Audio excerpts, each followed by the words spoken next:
चला lesson number 12 thermochemistry.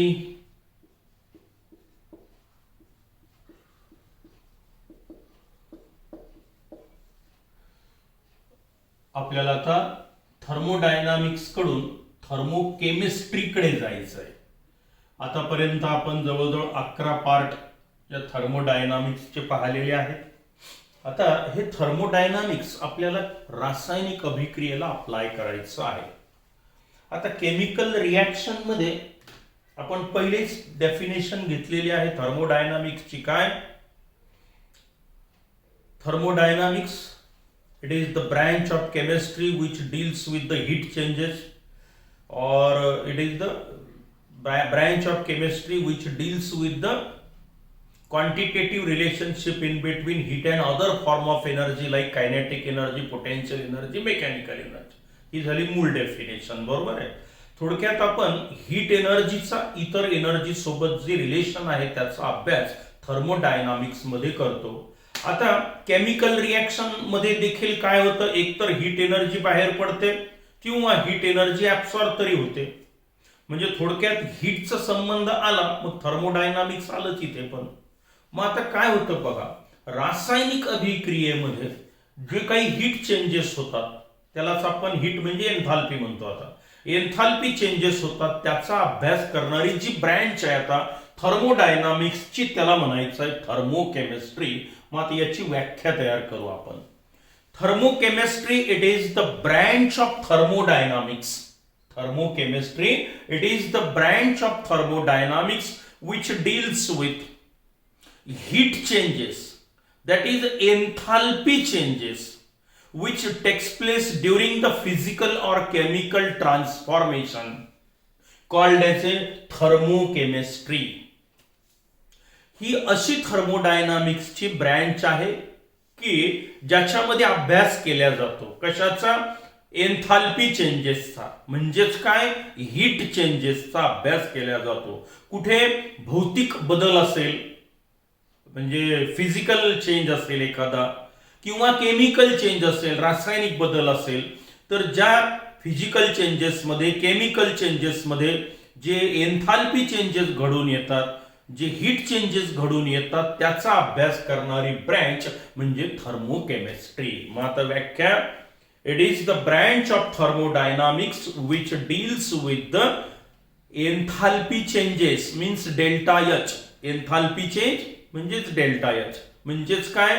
heat changes during the physical or chemical transformation called as a thermochemistry. रासायनिक अभिक्रिया घडत असताना किंवा एखादा फिजिकल चेंज घडत असताना त्याच्यामध्ये एनर्जी चेंजेस काय होतात, किती एनर्जी बाहेर पडते, किती एनर्जी ऍब्सॉर्ब होते याचा अभ्यास करणारी ब्रँच म्हणजे काय आहे? थर्मोकेमिस्ट्री. ठीक आहे, काही अडचण? The branch of thermodynamics which deals with the enthalpy changes or heat changes which takes place during physical and chemical transformation. भौतिक बदल होत असेल म्हणजे स्टेट बदलली, सॉलिड मधून लिक्विड मध्ये गेला, लिक्विड मधून गॅस गेला, काही जरी झालं ते फिजिकल चेंजेस झाले, याच्यातही एनर्जी लागते आपल्याला, मग त्याचाही अभ्यास आपण करणार. किंवा रासायनिक अभिक्रिया होत असेल त्याच्यात जे एनर्जी चेंजेस घडून येतात त्याचाही अभ्यास आपण या थर्मोकेमिस्ट्रीमध्ये करत असतो. मग आता आपल्याला अतिशय महत्वाचं संपूर्ण प्रकरण आता पुढे या भोवतीच फिरणार आहे. पुढची डेफिनेशन घेऊया आपण. हे माहिती झालं तुम्हाला. आता मी पाहतो थर्मोकेमिकल इक्वेशन. थर्मोकेमिकल इक्वेशन म्हणजे काय नेमकं? हे केमिकल इक्वेशन्सच असतात. जे रासायनिक समीकरण आपण लिहितो HCl plus NaOH it will give NaCl plus water, रासायनिक अभिक्रिया रासायनिक समीकरण आहे. मग आता हे पण chemical equation, all these are the balanced chemical equation. These are the balanced chemical equation in which enthalpy changes, number of moles of reactant and product, physical state of the every substance is given at definite temperature and pressure called as a thermochemical equation. बघा पूर्ण व्याख्या काय झाली. मी एक reaction लिहितो.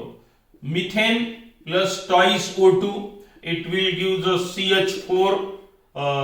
CO2 carbon dioxide plus twice H2O.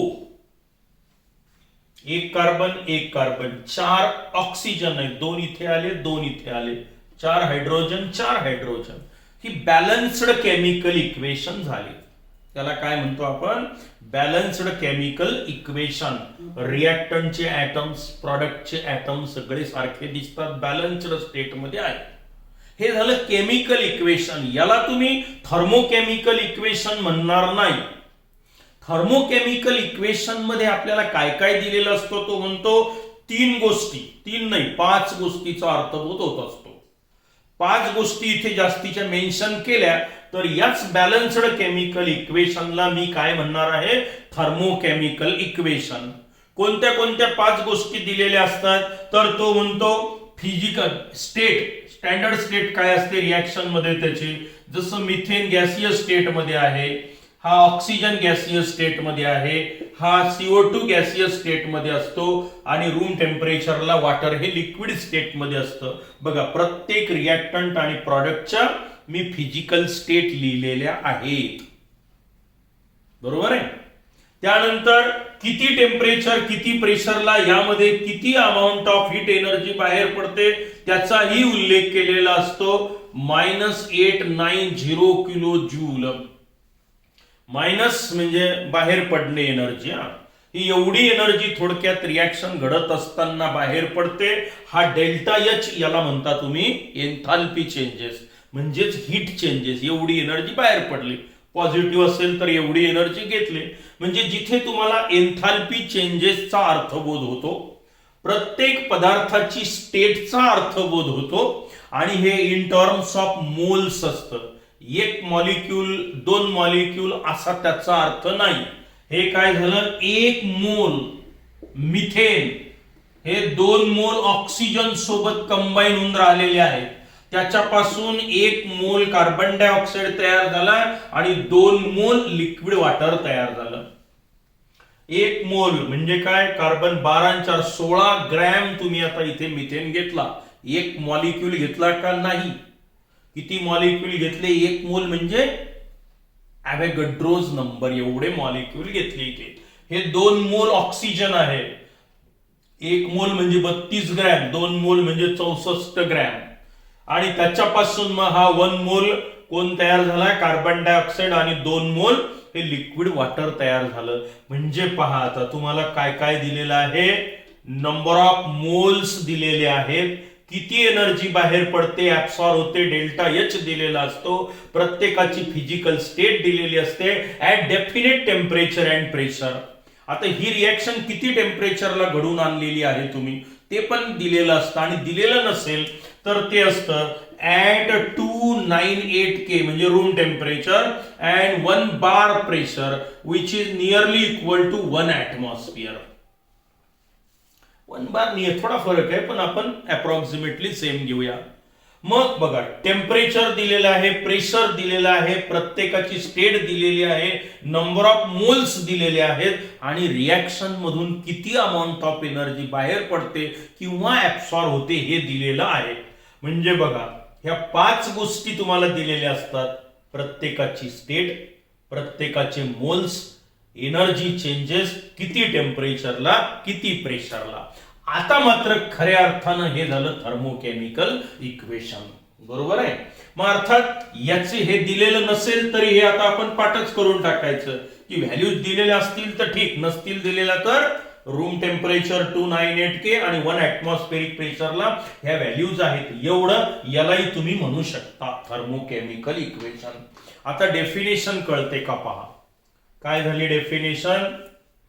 These are the balanced chemical equation.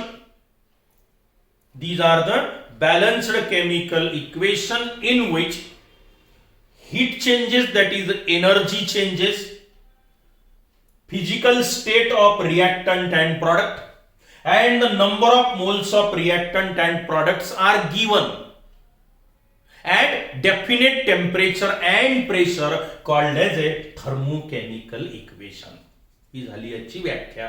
These are the balanced chemical equation in which heat changes means enthalpy changes, physical state of reactant and product, number of moles of reactant and products are given, are mentioned in the reaction at definite temperature and pressure called as a thermochemical equation. मग हे झालं thermochemical equation, ज्याच्यामध्ये number of moles of reactant and product दिलेले असतात, प्रत्येकाची physical state दिलेली असते, reaction मध्ये किती एनर्जी बाहेर पडली किंवा ऍब्सॉर्ब झाली हे पण दिलेलं असतं, किती टेम्परेचर किती प्रेशरला. तेव्हा त्या बॅलन्स्ड केमिकल इक्वेशनला काय म्हणायचं ठरलं, थर्मोकेमिकल इक्वेशन. याचा अर्थ 1 मोल मिथेन हा जेव्हा या 2 मोल ऑक्सिजन सोबत बर्न होतो, ऍक्च्युअली ऑक्सिडेशन म्हणा बर्निंग म्हणा, हे कंबशन प्रोसेस ऍक्च्युअली म्हणजे बर्निंग होतं याचं मिथेनचं, तेव्हा त्यापासून एवढी एनर्जी आपल्याला बाहेर पडताना दिसते. पॉझिटिव्ह असेल तर ऍब्सॉर्ब झाली आणि मायनस म्हणजे बाहेर पडली. दुसरं एखादं केमिकल इक्वेशन लिहितो मी आता. हे एक उदाहरण झालं, 2-3 उदाहरणं पाठ करून ठेवायचे. Carbon plus oxygen it will give CO2. याला म्हणता येईल का थर्मोकेमिकल इक्वेशन? नाही, हे झालं बॅलन्स्ड केमिकल इक्वेशन. मग आता हे थर्मोकेमिकल इक्वेशन केव्हा होईल, प्रत्येकाची स्टेट सांगा. हे सॉलिड स्टेट, हा oxygen gaseous state, carbon dioxide gaseous state, delta H is equal to -393 kilo joule अर्थात पर मोल असते व्हॅल्यू ही. आता मात्र हे झालं थर्मोकेमिकल इक्वेशन. प्रत्येकाची स्टेट दिली, नंबर ऑफ मोल्स आलेलेच आहेत, याही रिएक्शन मध्ये एवढी एनर्जी बाहेर पडते. हे इन टर्म्स ऑफ मोल्स असतं, म्हणजे पर मोल ही व्हॅल्यू आहे, हे समजून घ्यायचं, दिलेलं असो की नसो. म्हणजे 1 मोल सॉलिड कार्बन, 1 मोल ऑक्सिजन, 1 मोल म्हणजे 12 ग्रॅम आणि हे O2 म्हणजे 32 ग्रॅम, बरोबर 44 ग्रॅम कार्बन डायऑक्साइड तयार होईल. 32 आणि हे 12 म्हणजे 44, कार्बनचं 12 आणि हे 32, 44 ग्रॅम कार्बन डायऑक्साइड तिथे तयार होईल. आणि या रिएक्शन मध्ये कार्बन ऑक्सिजन मध्ये बर्न होत असताना तुम्हाला एवढी एनर्जी तो बाहेर टाकताना दिसेल. मग हे झाले एनर्जी चेंजेस, नाही का? मग आता हे थर्मोकेमिकल इक्वेशन झालं, हे झालं थर्मोकेमिकल इक्वेशन. मग प्रत्येक वेळेला हे मोल्सच्या टर्म्स मध्ये सांगायची गरज आहे का आता? नाही, बरोबर आहे. ही पण पर मोल व्हॅल्यू झाली, लिहिलं तरी चालेल, नाही लिहिलं तरी चालेल, किलो जूल पर मोल ही व्हॅल्यू दिलेली असते. मग याला म्हणायचं थर्मोकेमिकल इक्वेशन. रासायनिक अभिक्रियेत किंवा एखादी फिजिकल चेंज असेल त्याच्यात जे एनर्जी चेंजेस घडून येतात, किती टेम्परेचर किती प्रेशरला, त्याचा अभ्यास करणारी ब्रँच म्हणजे कोण? थर्मोकेमिस्ट्री. आणि थर्मोकेमिकल इक्वेशन्स म्हणजे कोण आता? These are the balanced chemical equations in which physical state, energy changes and number of moles of reactant and products are given at definite temperature and pressure called as a thermochemical equations. आता reactions मध्ये किती amount of energy बाहेर पडते किंवा किती amount of energy घेतल्या जाते यानुसार, किंवा बाहेर टाकणे ना आत घेणे यानुसारच रासायनिक अभिक्रियेचे 2 प्रकार आपण पाडत असतो, एक्झोथर्मिक रिएक्शन आणि एंडोथर्मिक रिएक्शन. पुढच्या टर्म आता सगळ्या डेफिनेशनच आहेत प्रकरणात, एक्झोथर्मिक रिएक्शन आणि एंडोथर्मिक रिएक्शन. एक्झोथर्मिक म्हणजे काय? These are the chemical reactions in which the amount of heat energy is given out, evolved, called as a exothermic chemical reaction. Exothermic. आता तिसरी डेफिनेशन एक्झोथर्मिक रिएक्शन्स. बघा आता A it will give the product B. आता exothermic म्हणजे काय? Amount of heat energy is given out, बरोबर आहे. Let HA enthalpy of reactant, बरोबर आहे. H म्हणजे एन्थाल्पी, ही रिएक्टंटची एन्थाल्पी झाली, and HB enthalpy of product. मग डेल्टा H काय लिहित असतो आपण?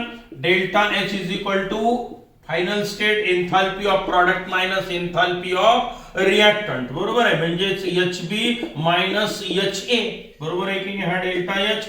मग आता एक्झोथर्मिक रिएक्शनचे डेफिनेशन समजून घ्यायचे आहे आपल्याला. काय म्हटलं मी आता, these are the chemical reaction in which the amount of heat energy is given out.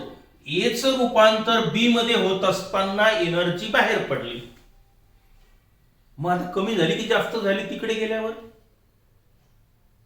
कमी होईल का बरं, बाहेर पडली. समजा इथे आता 100 होती अगोदर, त्यातले 40 किलो जूल बाहेर पडले, किलो जूल. आता शिल्लक किती राहिली तिथे समजा, हे काढता नाही येत पण समजलं आपण की 100 होती ए जवळ, त्यातली एक्झोथर्मिक म्हणजे काय, बाहेर पडणे.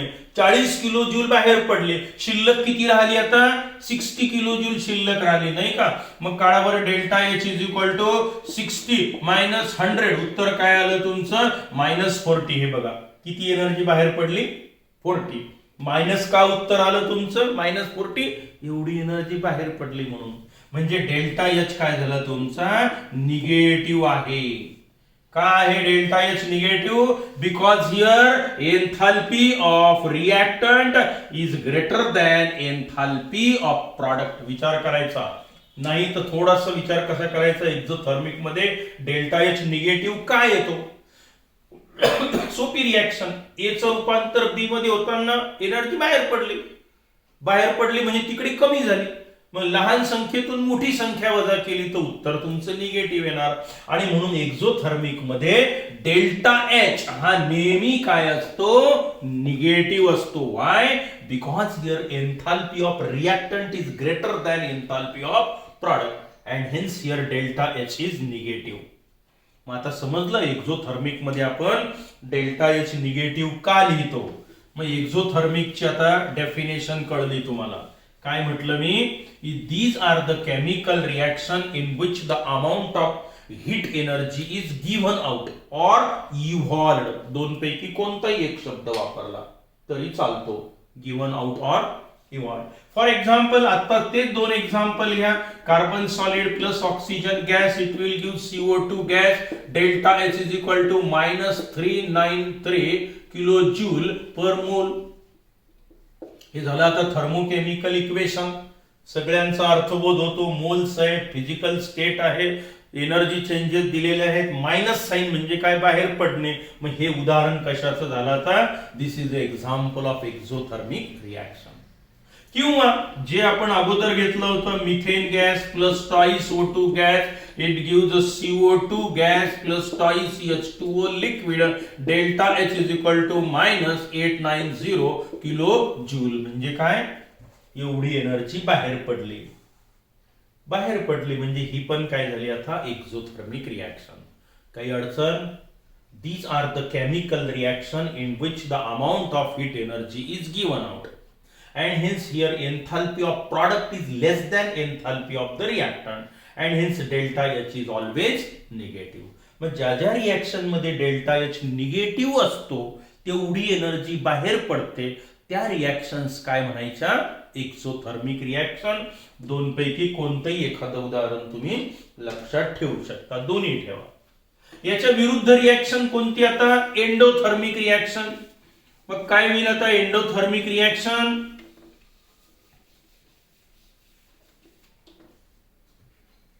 एंडोथर्मिक 1 2 3 चौथी definition. Endothermic reactions. These are the chemical reaction in which the heat energy is absorbed or gained. Gain म्हणजेच absorb. दोन पैकी कोणताही शब्द वापरला तरी चालतो.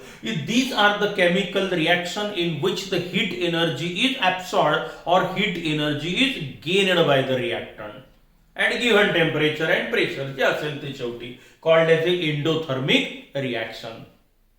ठीक आहे.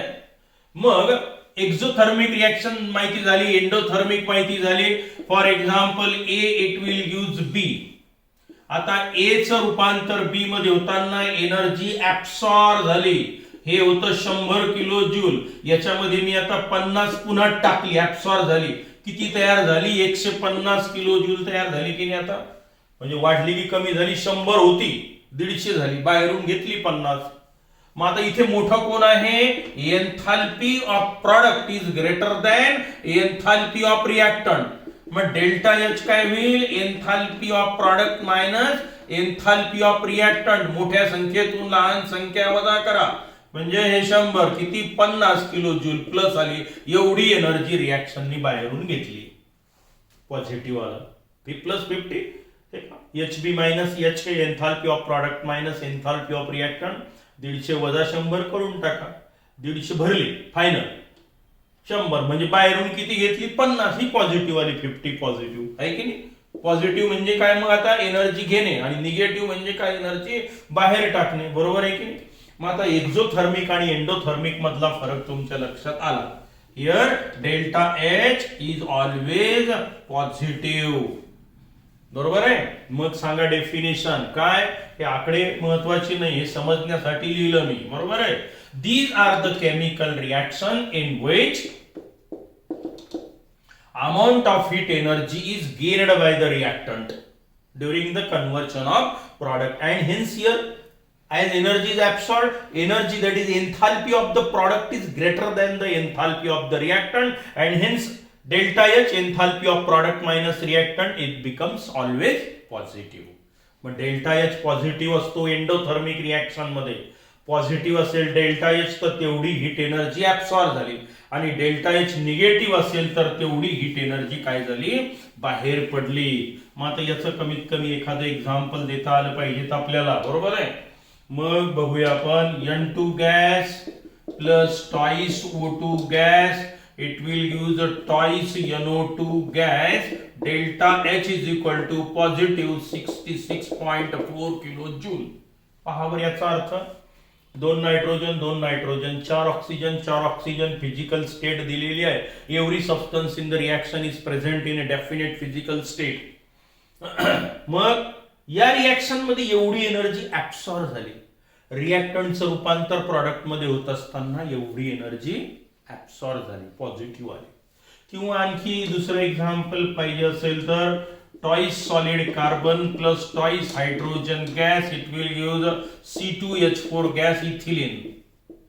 हायब्रिडायझेशन मध्ये घेतला होता ना हा मॉलिक्यूल, 2 कार्बन 4 हायड्रोजन, आणि delta H is equal to plus 52.3 kilo joule. एवढी एनर्जी इथे ऍब्सॉर्ब होते. मग आता एक्झोथर्मिक एंडोथर्मिक मध्ये काही अडचण, 4 डेफिनेशन आपल्याला माहिती झाल्या. कोणत्या कोणत्या, thermochemistry, it is the branch of thermodynamics which deals with the heat changes और एन्थाल्पी चेंजेस ड्यूरिंग फिजिकल और केमिकल ट्रान्सफॉर्मेशन. दुसरं थर्मोकेमिकल इक्वेशनचं काय सांगितलं आपण, these are the balanced chemical equation in which heat changes, energy changes, that is enthalpy changes, number of moles of reactant and product, then physical state of every substance at given temperature and pressure is mentioned or given, called as a thermochemical equations. त्यानंतर exothermic म्हणजे energy बाहेर पडणे, delta H negative असतो, आणि endothermic delta H positive असतो, तेवढी energy absorb झालेली असते. अशा ह्या 4 डेफिनेशन आपल्या लक्षात आलेल्या आहेत. बरोबर आहे. आता हे संपूर्ण डेफिनेशनच राहणार आहेत पूर्ण पार्ट मध्ये समोर. मी नोट्स अगोदर पाठवलेले आहेत, त्या व्यवस्थित लिहून काढणे. आजचा लेसन इथे आपण पुरे करूया. Lesson number 12. पुढच्या डेफिनेशन आपण पुढच्या तासाला घेऊया. तोपर्यंत गुड बाय.